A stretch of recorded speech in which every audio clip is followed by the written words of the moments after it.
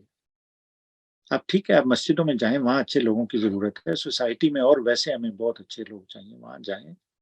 فوج میں ہمیں پروفیشنل دیانتدار فوج چاہیے، اچھے نہیں چاہیے وہاں پہ.